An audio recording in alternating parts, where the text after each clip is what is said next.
පුද්ගලික විශ්වවිද්‍යාලයකට යන්න කැමතිද? ඒකට රජයෙන් ගෙවීමක් කරනවා නම් ඔයා කැමතිද?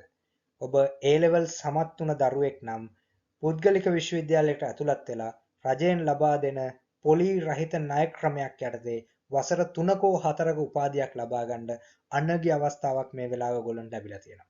ඉතින් අන්න ඒ දේ ගැන තමයි මේ කතා කරන්නේ කෙටි වේලාවක් තුළ රැඳී ඉන්න වීඩියෝ එකත් එක්ක. මෙන්න මේ දක්වලා තියෙන විශ්වවිද්‍යාල වලින් ඕගොල්ලන්ට වසර 3ක 4ක උපාධියක් ලබා ගැනීම හැකියාව තියෙනවා ශ්‍රී ලංකාව තුළ. මේකට ඕගොල්ලන්ට රජයෙන් ගෙවීමක් කරනවා. මේ තියෙන්නේ මේ විශ්වවිද්‍යාල වලට ඇතුළත් වෙන්න ඕගොල්ලන්ට අවශ්‍ය කරන අවම සුදුසුකම්. මම එකින් එක පැහැදිලි කරන්නම්. හොඳින් අහගෙන ඉන්න. මොකද මේ කාරණා අතපසු වුණොත් ඕගොල්ලන්ට මේ කියන දේ පැහැදිලි වෙන්නේ නැහැ කියලා මම හොඳින් දන්න නිසා. පළවෙනි එක තමයි ඕගොල්ලෝ විභාගයට වාඩි වෙලා තියෙන්න ඕනේ 2023 24 25 කියන වර්ෂවල. ඒකල ඔයගොල්ලෝ අවම වශයෙන් එක අවස්ථාවකදී S සාමාර්ථ 3ක් ලබා තිබිය යුතුයි. ඒ කියන්නේ මෙහෙමයි.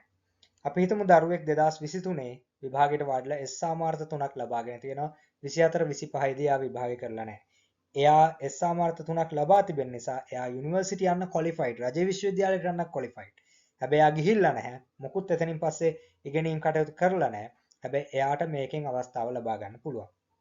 24 දරුවෙක් නම් ඒත් එහෙම අපි හිතමු සෙකන්ඩ් ෂයි කරන 24 දී 24 දිත් එයා S3ක් හෝ ඊට වැඩියෙන් අරන් පාස් වෙනවා. ඒ කියන්නේ එයා රජයේ විශ්වවිද්‍යාලයට යන්න සුදුසුයි. හැබැයි ගිහින් නැහැ.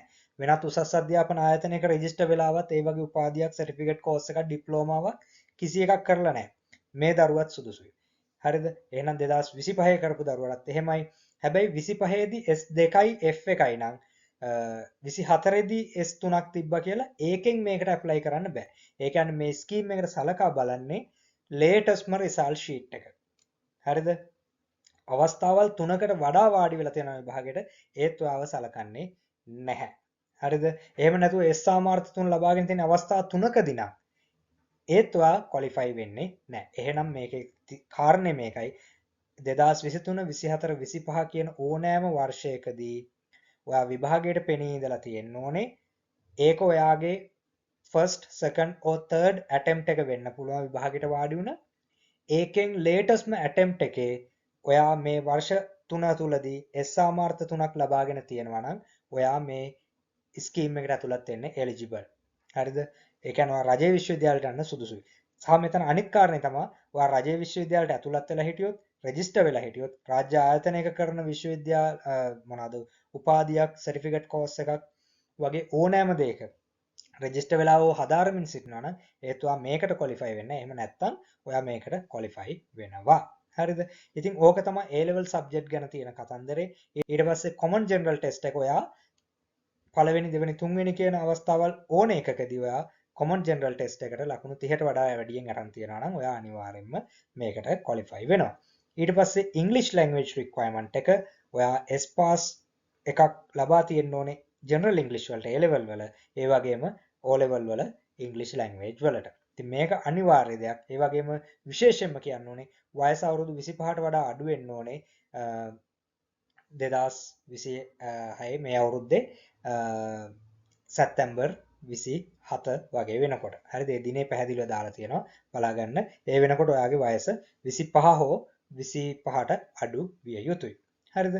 ඊළඟට මේ තියෙන ඔයාලට ඉල්ලන්න පුළුවන් courses වර්ග. ඒ කියන්නේ streams පහක් යටතේ විශ්වවිද්‍යාල වලින් උපාධි ලබා දෙනවා. humanities පැත්තෙන්, management පැත්තෙන්, science, engineering and ICT. ඔය කියන fields වලින් ඔයාලට උපාධි වලට ඉල්ලුම් කිරීමේ හැකියාව තියෙනවා. දැන් මේවට කොච්චරක් ගෙවනවද? මේ ආදි වශයෙන් ගෙවන ලක්ෂ 8 9 10 12 15 ඒ වගේ ගෙවනවා humanities management science මෙතන බලපුවම engineering science වගේ ඒවාට වැඩිපුර ගෙවනවා. ඔයාගේ අතට නෙවෙයි. අදාළ විශ්වවිද්‍යාලයට ඒ බැංක් වලින් ගෙවනවා. හරිද? ඔයාට තියෙන ගිහිල්ලා ඉගෙන ගන්න. ඉතින් ගෙවීම ගැන ප්‍රශ්නයක් නෑ. එතකොට course fee එක ඕකේ. ඊට පස්සේ අපි බලමු මේක කොහොමද ඔයා ඉල්ලුම් කරන්න කියලා. ඉල්ලුම් කරන්න ඔයා online මේක application එක fill කරන්න පුළුවන්. ඒක print out එකක් ගන්න, sign කරන්න ප්‍රින්සිපල් ගෙන් සයින් කරගන්න වෙනවා. ඔයා ස්කූල් ස්ටුඩන්ට් කෙනෙක්, පාසල් කැන්ඩිඩේට් කෙනෙක් විදියට, ස්කූල් කැන්ඩිඩේට් කෙනෙක් විදියට නම් A level ලිව්වේ. ප්‍රයිවට් කෙනෙක් විදියට ලිව්වා නම් JP කෙනෙක්ගෙන් සර්ටිෆයි කරගන්න ඕනේ. ඊට පස්සේ තමන්ගේ ඩෙන්ටිටි එක පෙන්වන්න NIC passport වගේ දේවල් පෙන්වන්න පුළුවන්. ග්‍රාම නිලධාරී සර්ටිෆිකේට් එකක් ඕනේ. බර්ත් සර්ටිෆිකේට් එක ඔරිජිනල් එක ඕනේ. ඊට පස්සේ ඔයාගේ education qualifications O level A level සහ high school leaving certificate එක ඒ වගේ originals ඕනේ. හරිද? ඊට අමතරව common general test එක පාස් වුණේ ඔයා මේ S pass 3 පෙන්නන විභාගයේදී නෙවෙයි ඊට කලින් එක්කදී නම්. අන්න ඒ සර්ටිෆිකේට් එක පෙන්වන්නත් ඕනේ. ඒ කියන්නේ අවස්ථාවල් තුනකදී අපි හිතමු සමහරව දැන් ෆස්ට් ෂයි ලියනවා. විෂයන් දෙකක් විතර පාස් වෙන්නේ. හැබැයි කොමන් ජනරල් ටෙස්ට් එක පාස්. ඊට පස්සේ දෙවෙනි තුන්වෙනි අවස්ථාවේදී අපිට තුන්වෙනි එකේදී ආ S3ට වැඩි අරන් තියෙන්නේ කියලා. ඒ අවුරුද්දේ ආ මේ කොමන් ජනරල් ටෙස්ට් එක කරන්නේ නැහැ. මොකද කලින් කරලා තියෙනවා. එතකොට එයාට ඒ සර්ටිෆිකේට් එක පෙන්වන්න වෙනවා මෙතනදී. හරිද? කියන්නේ අවස්ථාව ලේටස්ට් ඇටෙම්ප්ස් තුනකදී එකක හෝ ඔයා කොමන් ජනරල් ටෙස්ට් එක සමත් වී තියෙන ඒ සර්ටිෆිකේට් එක පෙන්වන්නත් ඕනේ. මේ බ්‍රිජින් කෝසස් කියලා කියන්නේ අපි හිතමු ඔයාලට O level A level වල ඉංග්‍රීසි මැත්ස් වගේ දේවල් වල අඩුපාඩු තියෙනවා කියලා මේ උපාධි වලට යන්න. ඒතකොට ඔය යුනිවර්සිටිස් වලින් ඔයාලට පුද්ගලිකව මුදල් ගෙවලා බ්‍රිජින් කෝසස් කරලා ඒ ලෙවල් එක අප් කරගන්න පුළුවන්. හරිද? අන්න එහෙම කරපු දරුවෝ ඉන්නවනේ ඒගොල්ලන්ට මේ සර්ටිෆිකේට් එකත් මෙතනදී පෙන්වීමේ අවශ්‍යතාවය තියෙනවා. හරිද? ඉතින් ඔරිජිනල්ස් ඕන මේ වගේ. මොකද ඉන්ටර්විව් එකක් තියෙන ඉන්ටර්විව් එකේදී ඔයාලට මේවා ඔරිජිනල්ස් දෙන්න වෙනවා. හරිද? ඊළඟට අපි බලමු මේ ලෝන් එකට ඔයා කොහොමද ඇප්ලයි කරන්නේ කියලා. බලන්න පළවෙනියට ඔයා යුනිවර්සිටි එකට ඇප්ලයි කරනවා. ඔයා ඉන්ටර්විව් ප්‍රොසෙස් එකේ ඔක්කොම ගිහිල්ලා ඉසඩ් ස්කෝර් ඒවා මේවා බලලා ඔයා තේරෙනවා. කිසියම් උපාධියකට ඔයා තේරුණාට පස්සේ ඔයා මිනිස්ට්‍රි එකත් එක්ක ඇග්‍රීමන්ට් එක සයින් කරනවා. এডুকেෂන් මිනිස්ට්‍රි එකත් එක්ක. ඒ යුනිවර්සිටි එකත් එක්ක සයින් කරලා ඔක්කොම ඒ ටික කරගන්න. ඊට පස්සේ ඔයා යනවා බැංක් එකට. ගිහලා බැංක් එකේදී මේක සයින් කරනවා. බැංක් එකේ සයින් කරලා දුවාට ගැරන්ටර්ස්ලා දෙන්නෙක් ඕනේ අම්මා තාත්තා හෝ ලීගල් කස්ටඩියන් කෙනෙක්. දෙවනි ගැරන්ටර් විදියට ඥාතියෙක් එහෙම නැත්නම් හොඳින් අත්දන්නා අඳුරන පුද්ගලයෙක්. ඊළඟට වෙන්නේ මොකද්ද? බැංක් එක මේක සයින් කරාට පස්සේ සෙමෙස්ටර් වයිස් ඔයාගේ කෝස් ෆී එක යුනිවර්සිටි එකට ගෙවනවා. ඔයාට ඒ ගැන කලබල වෙන්න දෙයක් නැහැ. අපි හිතමු ඔයා ඉගෙනීමට මුදල් වියදම් කරන්න අපහසුතාවයෙන් පෙළෙන දරුවෙක් කියලා. ඔයාට එහෙනම් ලක්ෂ 3ක ලිවිං ස්ටයිපන්ඩ් එකක් ගන්න පුළුවන්. අවුරුදු 4ක උපාධියක් කරන දරුවෙක්. අවුරුදු 3ක උපාධියක් කරන දරුවෙට 2,25,000ක් වගේ ගන්න පුළුවන්. හරිද? ඒකත් ඔයාට මාස 3න් 3ට ඔයාගේ පර්සනල් බැංක් එකකට දානවා මේ ලෝන් ස්කීම් එක ඇතුලේ. එතකොට ඔයාට මාස 3කට රුපියල් 18750ක් හම්බ වෙනවා. හරිද? අවුරුදු 4ක් උපාධිය කරන දරුවෙක්ට. හරි? එතකොට ඒකෙන් ඔයාගේ අනිත් වියදම් ටික කවර් කරගන්න පුළුවන්. මොකද ඒක ඔයාගේ අතට හම්බෙන්නේ. ඒකට අපි කියන්නේ ලිවිං ස්ටයිපන්ඩ් එක කියලා. හරිද? ඊළඟට ඔයාගේ වැඩේ තමයි ඔයා විෂයන් සියල්ලටම අවම වශයෙන් C හෝ ඊට වැඩියෙන් ගන්න ඕනේ. ඔයා C වලට පහලින් ගන්න බෑ. ඒක තමයි ඔයාගේ රික්වයර්මන්ට් එක. ඔයාට කරන්න තියෙන්නේ ඒක.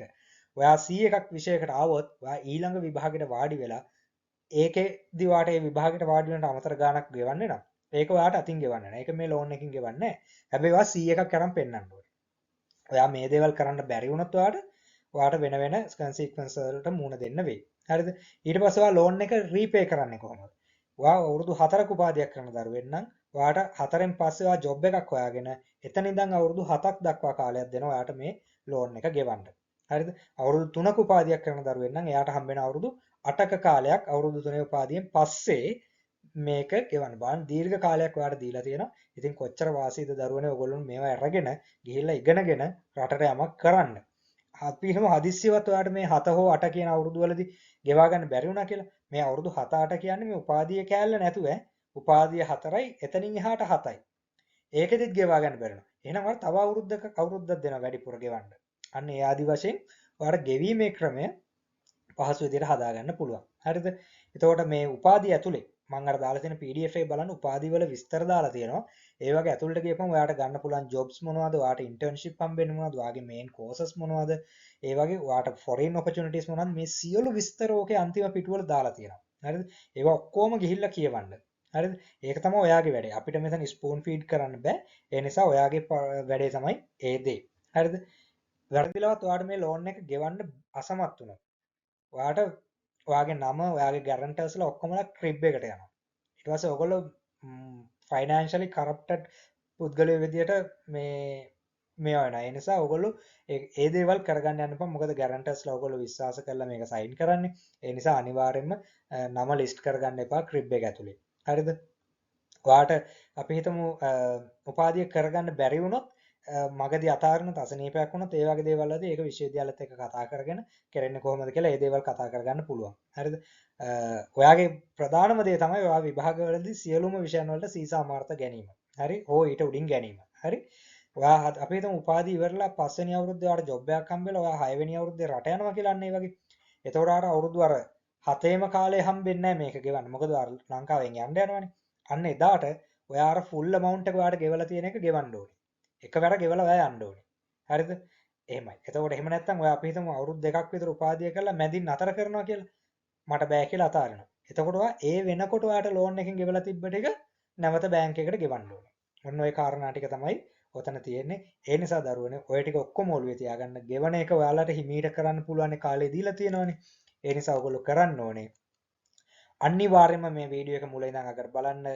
PDF එකට යන්න. PDF එකේ details ටික කියවන්න. දැන් application එක open වෙලා තියෙන්නේ.